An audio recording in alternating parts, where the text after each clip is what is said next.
Happy morning, class 10. This is your geography class in which you are going to read chapter 1, and it's your third part in which we are going to read about conservation of resources. संसाधनों का संरक्षण.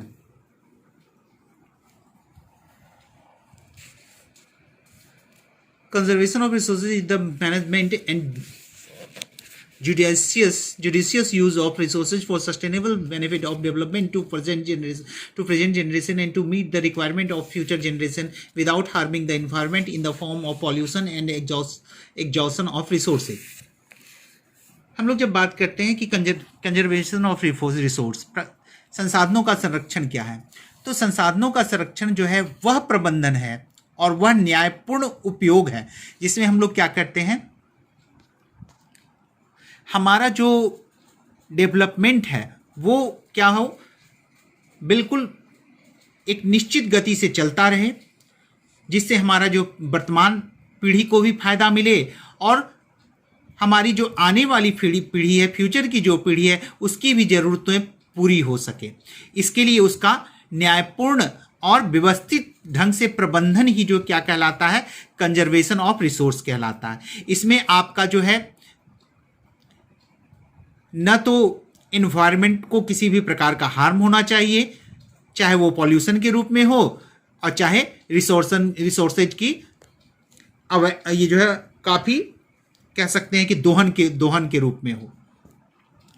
उस रूप में इसका नहीं होना चाहिए, बल्कि इसका क्या होना चाहिए, सही ढंग से इसका इसका जो है प्रबंधन होना चाहिए और न्यायपूर्ण तरीके से इसका उपयोग होना चाहिए.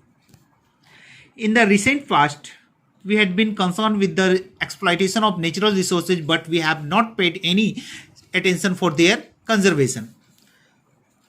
हाल के पिछले सालों में हम लोगों ने प्राकृतिक संसाधनों का जो है बिना कोई खास ध्यान दिए हुए लगातार उसका दोहन किया है, लेकिन और उसके संरक्षण के प्रति किसी भी प्रकार का जो है सो ध्यान हम लोगों ने नहीं दिया है.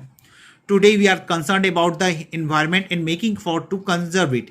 As Gandhi ji remarked, there is enough for everybody's need and not for anybody's greed. आज हम लोग जो है पर्यावरण के बारे में चिंतित हैं और अपने संसाधन को, अपने प्राकृतिक संसाधन को बचाने का प्रयास कर रहे हैं. जैसा कि गांधी जी ने कहा था कि कहने का सेंस ये है कि हमारी पृथ्वी के पास सभी लोगों की ज़रूरतों को पूरा करने के लिए काफ़ी कुछ है, लेकिन किसी की लालच को पूरा करने के लिए वो बिल्कुल कम पड़ जाता है. These words are true. We need to shun materialism in every sphere of life and encourage healthy competition without pressuring resources. ये जो शब्द बिल्कुल सत्य हैं.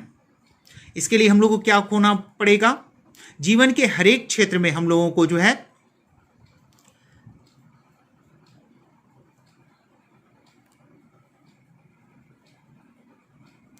हम लोग को सोच समझ करके जो है सो पदार्थों का जो है उपयोग करना होगा और साथ में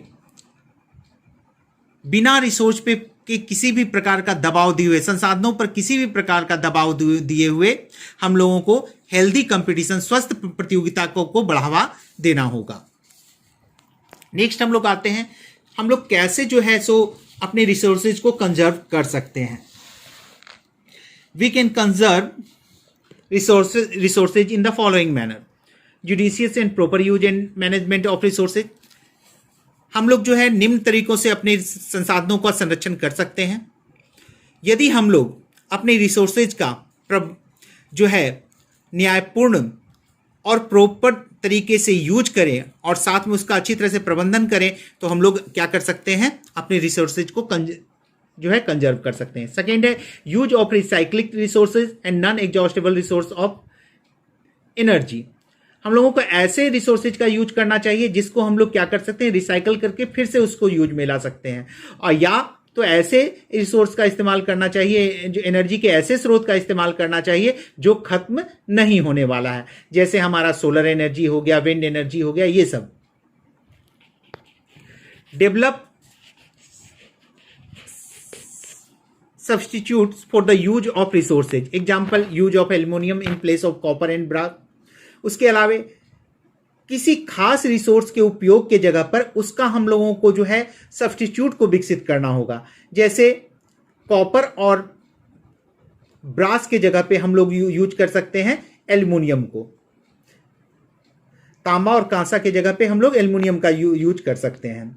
reckless and inappropriate exploitation of resource should be checked, गैर जिम्मेदाराना और अनुचित दोहन को हम लोगों को क्या करना होगा, संसाधनों के अनुचित दोहन को हम लोगों को नियंत्रित करना होगा। Wastage at any step of production, processing and consumption should be checked, किसी भी चीज का, किसी भी रिसोर्स का अगर हम लोग अपने यूज में लाने लायक उसका प्रोडक्शन करते हैं या प्रोसेसिंग करते हैं या उसका उपयोग करते हैं, हर एक स्टेज में हम लोगों को क्या है कि वेस्टेज को कंट्रोल करना होगा, उसको मिनिमाइज करना होगा। Recycling and treating the waste materials, उसके अलावा जो वेस्ट मटेरियल हो गए हैं उसको रिसाइकल करना होगा और साथ में उसको ट्रीट करना होगा ताकि उसको फिर से हम लोग काम में ला सकें। नेक्स्ट हमारा टॉपिक है लैंड रिसोर्स। सबसे पहले अब भूमि संसाधन के रूप में कैसे हम लोग भूमि को संसाधन के रूप में देखेंगे। The solid portion of earth refer to as a lithosphere is actually the land resource. The characteristic features of this resource are given below.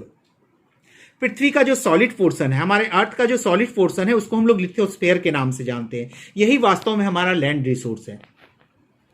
हमारे लैंड रिसोर्स का जो मुख्य लक्षण है वो नीचे दिया गया है। Land resource is the basic resource on which man lives and perform most of the activity. Land resource क्या है? बेसिक रिसोर्स है जिसमें मनुष्य क्या करता है, रहता है और अपनी सभी महत्वपूर्ण एक्टिविटीज को करता है।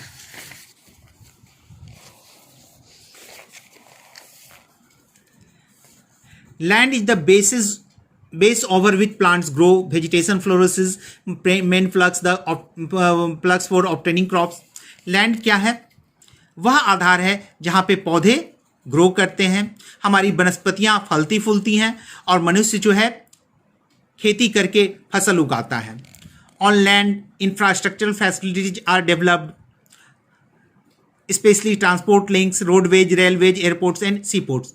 जमीन पे क्या होता है, हमारे आधारभूत जो है सुविधाएं जो है उसको विकसित की जाती है, खास करके ट्रांसपोर्ट से जुड़ी हुई, जैसे रोडवेज, रेलवे, एयरपोर्ट, सीपोर्ट, ये सब। On land man performs economic activities which involves agricultural, industrial and commerce utilisation of land. जमीन पे क्या होता है, बहुत सारी आर्थिक गतिविधियां जो है मैन परफॉर्म करता है, मनुष्य के द्वारा किया जाता है, जिसमें आपका खेती जुड़ा हुआ है, उद्योग कल कारखाने जुड़े हुए हैं। फिर लैंड का जो है कमर्शियल उपयोग भी शामिल है इसमें। Land is a source of solid soils and minerals. Land जो है क्या है, मिट्टी और खनिज का स्रोत है। Land is an asset over which various political powers have fought in past and have even today trying to capture others' land. India is 7th largest country with 3.28 million square kilometer of land. Land क्या है, एक पूंजी है जिसके लिए प्राचीन समय में राजनीतिक शक्तियां आपस में लड़ा करती थी। यहां तक कि आज भी कुछ जो है दूसरे की जमीन पर कैप्चर करना, उस पर अधिकार जताना चाहते हैं। अगर हम लोग आज की ही बात करें तो आज हमारे क्षेत्र पर देखिए चाइना नजर गड़ाए हुए है, गलवान घाटी का जो क्षेत्र है। भारत जो है 3.28 मिलियन स्क्वायर किलोमीटर भूभाग के साथ संसार का 7वां बड़ा देश है। This land is uneven and consist of 43% plains, 27% plateau and 30% mountains in India. Bharat में जमीन का जो विस्तार है वो एक जैसा नहीं है। इसका 43% जो है वो मैदान है, 27% जो है पठार के क्षेत्र हैं और 30% भूभाग जो है वो पहाड़ी क्षेत्र हैं। These relief features of India are very important for various aspects. ये अब जो विविधतापूर्ण जो भारत की जो भूभाग के जो गुण हैं वो क्या हैं, हमारे बहुत सारे एस्पेक्ट्स के लिए ये महत्वपूर्ण है। अब किन किन चीज़ों के लिए तो वो देख लेते हैं हम लोग। Plains are important for agriculture and maximum concentration of economic activities. मैदान क्या है, वो खेती के लिए महत्वपूर्ण है और बहुत सारी आर्थिक विधियों का केंद्र जो है यही प्लेन्स का एरिया, मैदान का एरिया होता है। Plateaus are store house of minerals, forest, fossil fuels and fertile arable land. पठार जो होते हैं वो आपके खनिज, जंगल, जीवाश्म ईंधन, उपजाऊ भूमि, ये सभी के भंडार गृह हैं। Mountains provide forest of softwood trees, herbs, storehouse of water, source of perennial rivers etc. also affect the climate of the India. Mountains की जब बात करें तो आपको क्या होता है, इनके जंगल से हमें जो है सॉफ्टवुड ट्रीज जो है प्राप्त होते हैं, हर्ब्स प्राप्त होते हैं, साथ में ये पानी का स्टोर हाउस भी हैं। ये वार्षिक नदियों के जो वैसी नदियाँ जिनमें सालों भर पानी रहता है उनके स्रोत भी हैं। उसके अलावा ये हमारी जलवायु पर भी असर डालते हैं। The vast land resource of India is strategically located in South Asia, surrounded by Indian Ocean on three sides and giving monsoonal touch to our climate and providing vast exclusive economic zone. Bharat का जो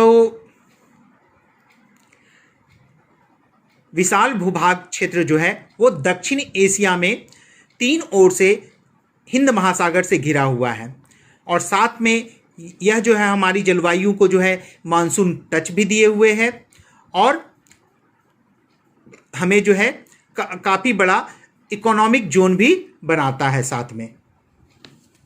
तो आज के लिए class 10 इतना ही। कल हम लोग फिर लैंड यूटिलाइजेशन पढ़ेंगे और डिग्रेडेशन ऑफ लैंड रिसोर्स भी पढ़ेंगे। तो ठीक है स्टूडेंट्स, आज के लिए इतना ही। Good bye, see you in your next video, see you in your next